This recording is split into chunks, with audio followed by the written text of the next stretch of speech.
Assalamualaikum warahmatullahi wabarakatuh. Selamat pagi dan salam sejahtera untuk kita semua.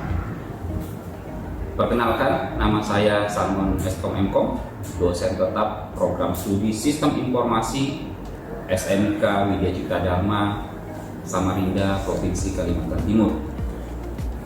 Pada kesempatan kali ini, saya ingin menjelaskan terkait dengan salah satu mata kuliah yang saya ampu, yaitu bahasa pemrograman dengan bobot 2 SKS. Adapun pemaparan ini adalah dalam rangka unjuk kerja bukti pelaksanaan Tridharma Perguruan Tinggi bidang pengajaran. Dalam mendeskripsikan mata kuliah ini, saya menggunakan pendekatan DIE yang merupakan singkatan dari Delivery, Interaction, dan Assessment. Delivery akan menjelaskan apa yang dibawakan dalam materi perkuliahan yang saya ampu. Interaction akan menjelaskan bagaimana saya menjalin interaksi dalam proses belajar mengajar dengan mahasiswa dalam mata kuliah ini. Assessment akan menjelaskan bagaimana saya mengukur penilaian mahasiswa secara objektif di kelas.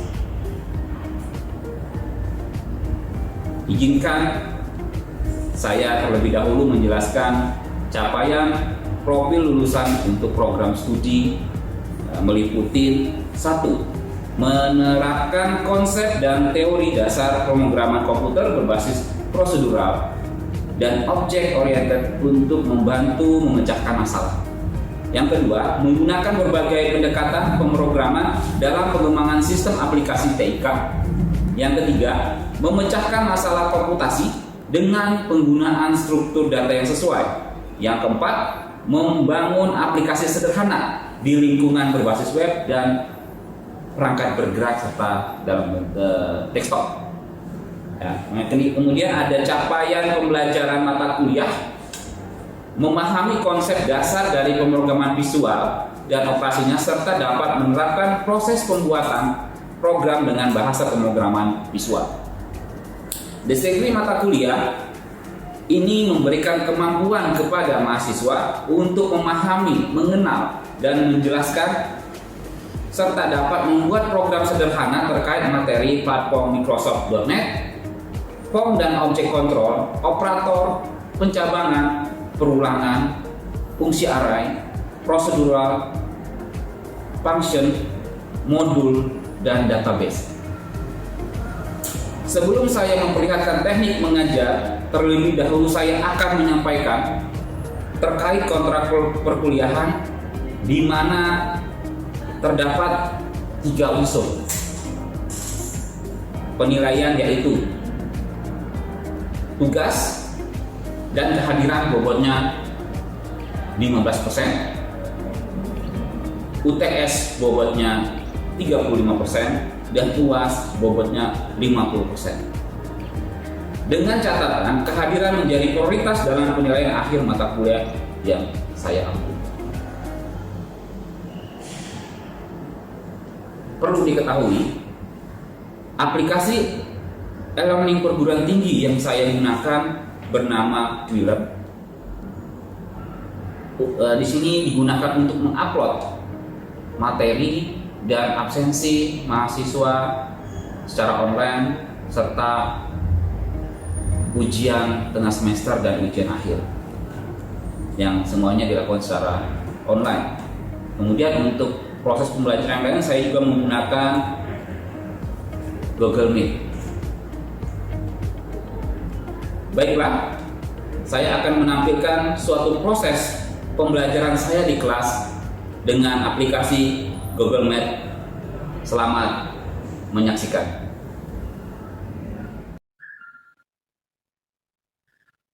Oke, baik. Kita mulai. Assalamualaikum warahmatullahi wabarakatuh. Nah, selamat pagi dan salam sejahtera untuk kita semua. Nah, terima kasih teman-teman mahasiswa dapat hadir di pertemuan perkuliahan kita di pertemuan kedua ini ya.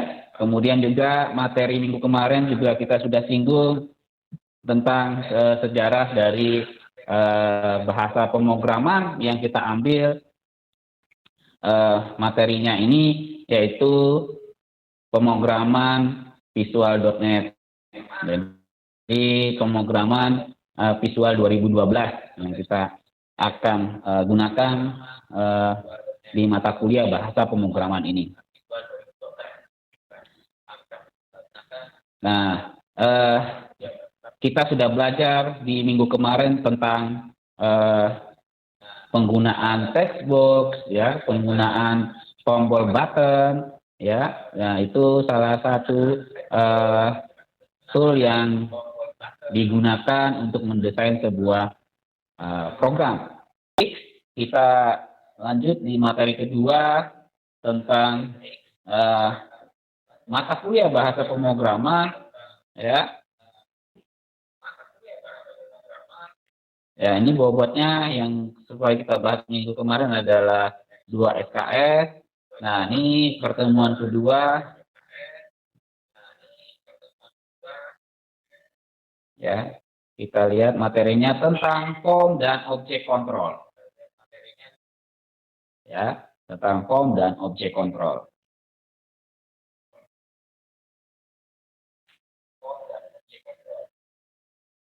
Nah, jadi di objek kontrol apa yang kita lihat dulu sini ya tujuannya ya. Tujuan di materi kedua ini ya agar mahasiswa memahami dan mengenal form dan objek kontrol dan dapat membuat aplikasi sederhana dengan menggunakan form dan objek kontrol. Materi pembelajaran kita menggunakan nanti toolnya adalah checkbox dan radio button. Ya. Nah, kita lihat pendekatan pembelajarannya. Ini adalah langsung pembelajaran langsung, tanya jawab, dan nanti ada tugas, ya. Nanti ada tugas. Kemudian materi pembelajaran ini membuat program sederhana dengan checkbox dan radio button. Ya, jadi pendekatannya dan materi yang akan kita bahas di pertemuan kali ini. Nah, materi pembelajaran membuat program sederhana dengan checkbox dan radio button. Ya, jadi pendekatannya dan materi yang akan kita bahas di pertemuan kali ini.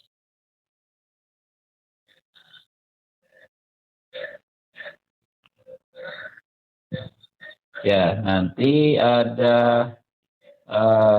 terkait materi dulu ya. Nah, di sini kita lihat. Nah, form merupakan media interaksi antara pengguna dengan aplikasi yang dibuat. Ya. Form dapat dikatakan sebagai wadah atau penampung objek kontrol yang akan digunakan.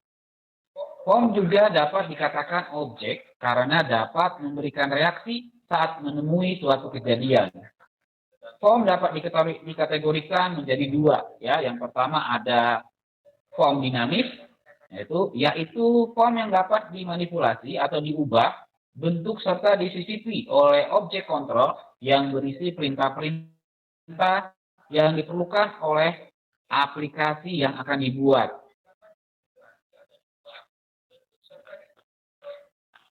Ya, kalau kita lihat di sini, contohnya adalah Windows ya, ada Windows Form, Console, Class Library ya, dan sebagainya. Kalau contoh di webnya itu ada ASP.NET Web Application, kemudian ASP.NET Web Service dan sebagainya. Kemudian ada juga yang namanya Smart Device ya, ada Smart Device Project. Kemudian ada database atau Access dan SQL Server. Kemudian reportnya, ini adalah report application dan Krita report. Nah, kemudian ada Windows Communication condenser, dan lain-lain. Nah, ini masuk di form dinamis. Kita masuk di form statis, yaitu form yang tidak dapat dimanipulasi atau diubah bentuk, serta disisipi objek kontrol. Form ini hanya dapat dipanggil melalui kode perintah. Contoh, form pesan, ya, atau message box. Form ini bertugas untuk menampilkan pesan keterangan terhadap suatu kejadian yang diterima oleh aplikasi. Yang kedua ada input box atau kotak input pesan. Form ini digunakan untuk interaksi antara pengguna dengan aplikasi yang dibuat, di mana pengguna tersebut memasukkan suatu nilai, lalu mengklik suatu tombol dan menunggu efek yang ditimbulkan oleh aplikasi yang dibuat. Nah, itu ya tadi ya, ada dua form statisnya, ada dua, ada form pesan dan input box.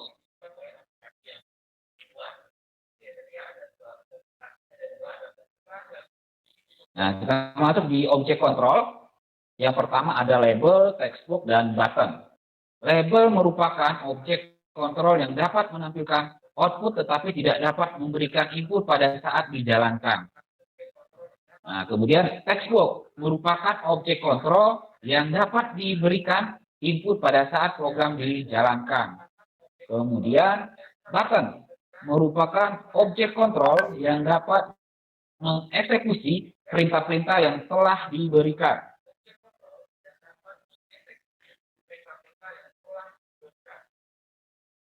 Nah, kemudian ada checkbox dan radio button.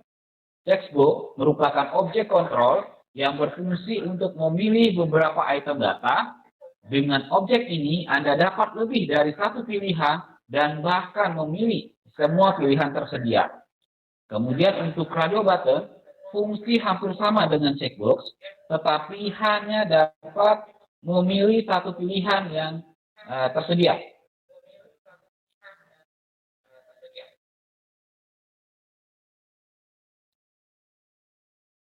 Nah, itu tadi adalah checkbox dan radio button ya.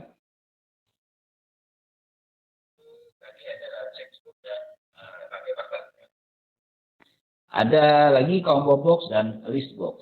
Nah, kita lihat dulu. Combo box merupakan objek kontrol yang dapat digunakan untuk menampilkan daftar item dengan pilihan drop down ya.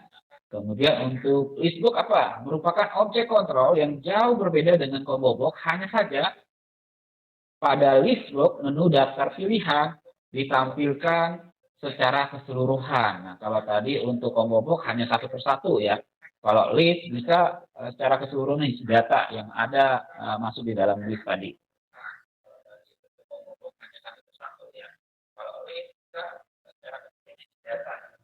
Nah, kemudian tool berikutnya ada timer dan data timer picker ya. Nah, di sini ada timer merupakan objek kontrol yang berfungsi untuk mengatur dan menampilkan waktu yang diperlukan. Kemudian ada data picker, objek kontrol yang berfungsi untuk menampilkan tanggal dengan menu drop down. Nah, jadi ada untuk waktu dan tanggal ya. Tanggal bisa Anda gunakan menggunakan tool ini nanti ya. Nah, di sini kita lihat sudah melihat langkah kerja. Nanti Anda bisa praktekkan di rumah, di praktikum, di lab juga boleh ya. Nanti yang pertama yang saya bilang tadi, Anda harus desain dulu seperti ini. Ya, harus desain form seperti ini. Kita menggunakan itu yang namanya label, ada checkbox dan radio button. Ada efek ya, di situ ada strike out untuk underline. Kemudian form style-nya itu ada regular, italic, bold, dan bold italic. Karena Anda bisa mendesainnya dengan apa tadi? Dengan saya bilang setting property. Jadi untuk mendesain sebuah form seperti ini, inilah nanti Anda harus perhatikan di aturan property. Ya, kalau Anda lihat di situ ada objek, property, dan nilai. Objeknya apa saja? Form 1. Nah, propertinya apa? Name-nya, berarti name-nya Anda ganti menjadi form 1, teksnya Anda ganti menjadi checkbox dan radio button. Jadi pada saat setting property inilah yang menentukan nanti nama-nama yang Anda sudah lakukan di desain form tadi.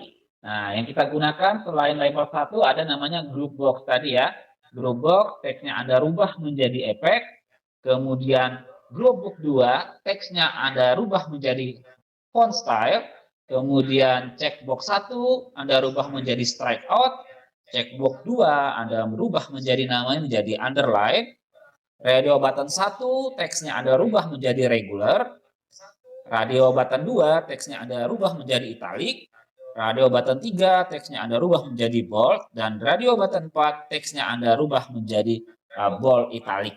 Nah, jadi aturan properties inilah yang menentukan desain Anda benar apa enggak. Dari settingan inilah berubah menjadi tampilan seperti ini tadi. Nah, awalnya kan tidak. Awalnya masih tampilan sederhananya, tampilan bawaan dari setting properti. Begitu Anda sudah rubah menjadi setting propertinya tadi, ya sudah seperti ini tampilannya ya. Nah, kita sudah melakukan desain, kemudian setting properti, ya. Nah, desain properti tadi yang ini, kemudian kita ada yang namanya tulis program. Nah, inilah coding-codingnya, ya, coding-codingnya Anda sesuaikan nanti dengan saya share juga modulnya. Kalau Anda lihat di situ perintahnya adalah klik ganda pada checkbox 1. Jadi nanti pada saat Anda pilih checkbox 1, sudah otomatis ini ya, privat sub checkbox ini yang Anda tulis hanya tulisan yang ini, yang ada tulisan LBL_font_font. Itu yang sama dengan new font Microsoft Sans Serif ya. LBL font_font_size. Nah, itu kemudian LBL font_style X or font style strike out. Nah, itulah yang biasa kita tulis codingnya. Yang lain itu sudah muncul otomatis, terutama yang tertulis privat sub checkbox 1 dan paling bawah itu adalah end sub. Nah, kemudian coding kedua sama. Jadi yang kita klik adalah klik ganda pada checkbox 2. Nah, codingnya sama LBL font size, cuma di sini nanti untuk pemilihannya adalah font style underline. Kemudian kita klik ganda pada radio button 1 ya. Nanti codingnya juga sama di sini. Ya, di sini ada tertulis LBL font ya, font. Di situ ada new fontnya Microsoft Sans Serif menggunakan font style regular. Ya. Nah, nanti sampai ke coding yang terakhir nanti. Nah, di sini untuk menampilkan yang namanya tulisan font style bold ya. Nah, ini. Nah, nanti setelah codingnya sudah terisi, kita jalankan. Di sini jalankan aplikasi dengan menekan tombol F5. Ya. Tekan F5 di keyboard atau melalui icon start. Ya, atau di sini ada menu debug, kemudian start debugging ya. Atau cukup menekan F5. Jangan lupa simpan aplikasi Anda ya. Oke, ya nanti setelah ini ada tugas, tapi nanti saya sampaikan. Ya mungkin jadi nanti aplikasi ini yang Anda buat setelah programnya codingnya sudah Anda buat, ya. Kemudian desain formnya juga sudah Anda buat. Jadi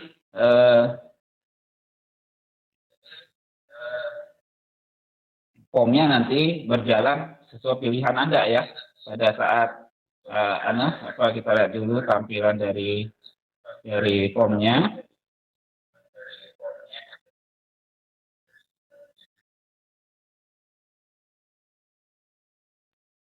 Nah, ini ya, ini setting propertinya tadi. Nah, jadi kalau pada saat Anda klik strike out, nanti sesuai textbook dan radio buttonnya terjadi perubahan. Anda kasih underline, nanti ada garis di tengah ya. Kemudian untuk pilihan font style, Anda pilih regular, itu muncul tulisan otomatis standarnya. Kemudian begitu italic nanti ada miring. Begitu Anda pilih bold, nanti tulisannya menjadi tebal ya. Kemudian kalau Anda tulis bold, pilih bold italic, tebal dan miring nanti. Nah, jadi programnya yang akan kita buat seperti itu. Ya, oke. Baik, sampai sini ada yang mau ditanyakan?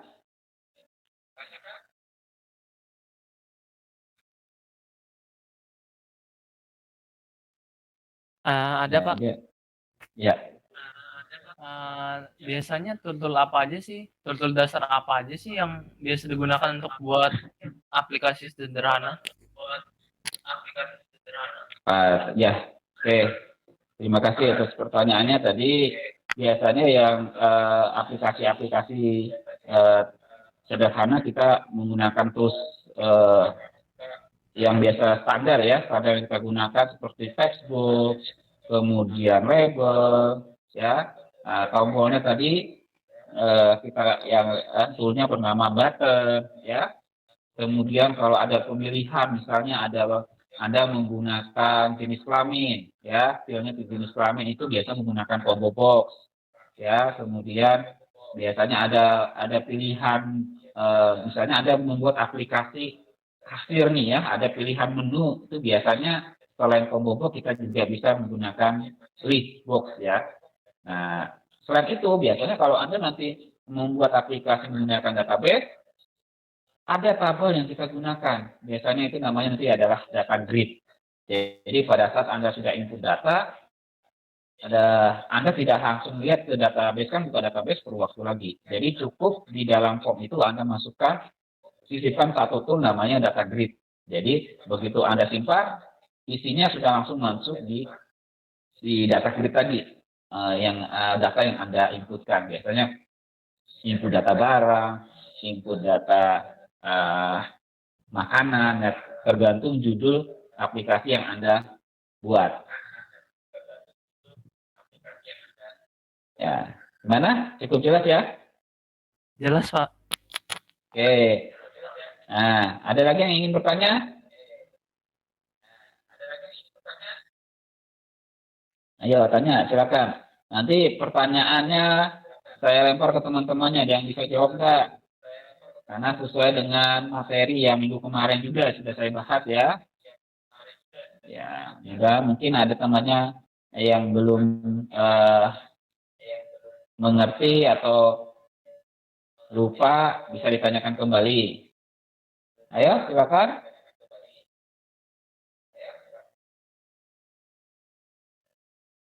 Ayo.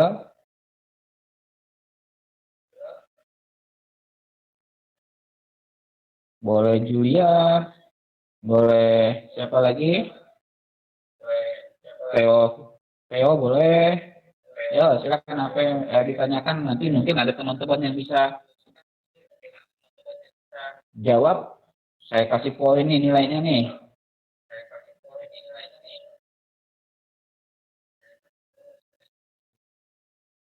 Ada? Boleh satu pertanyaan?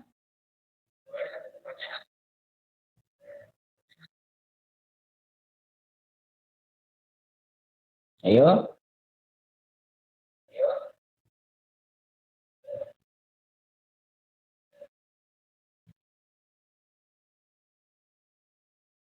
Ya, Mirudin. Siapa lagi? Firman mungkin.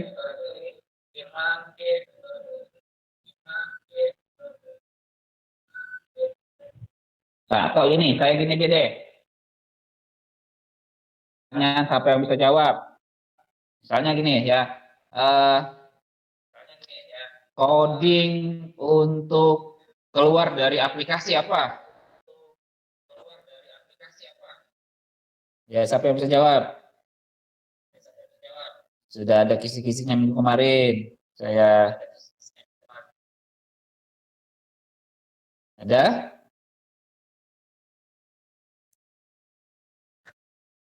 Ya, siapa? Yang bisa jawab? Ya, siapa? Yang bisa jawab? Ada? Jadi coding untuk keluar dari aplikasi. Jadi coding untuk dari aplikasi.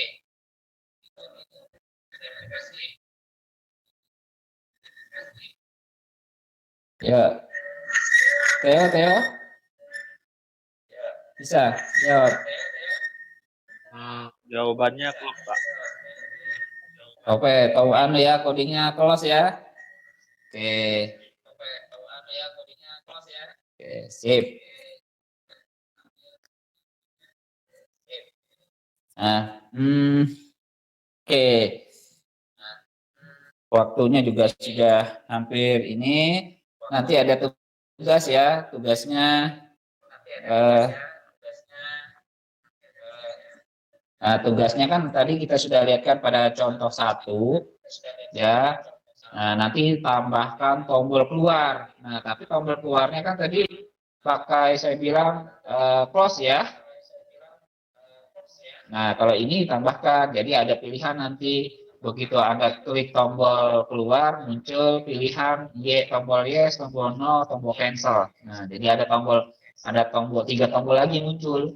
Nah, kalau Anda pilih yes, dia betul-betul akan keluar dari program. Kalau pilih no dan cancel, nah itu keluar tetap berada pada form tersebut. Nah, nanti bisa didiskusikan sama teman-teman untuk tugasnya. Oke, gimana? Sudah sampai sini ada yang dipertanyakan lagi atau cukup jelas sudah? Cukup jelas, Pak. Cukup jelas ya? Ya. Oke. Ya, terima kasih teman-teman. Ya, nah, kita sudah menyelesaikan materi kedua kita tentang form dan kontrol ya. Nanti minggu depan juga materinya masih terkait dengan form dan kontrol dengan tool yang berbeda.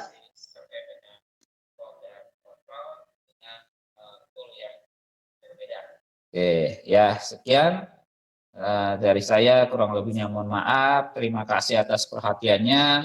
Saya akhiri. Wassalamualaikum warahmatullahi wabarakatuh. Selamat pagi. Waalaikumsalam. Lagi, Pak.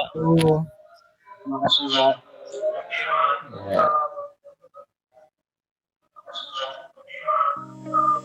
Ya, Demikian PDD UK TPT bidang pengajaran saya.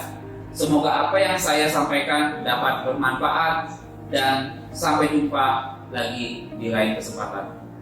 Terima kasih. Assalamualaikum warahmatullahi wabarakatuh. Selamat pagi dan salam sejahtera.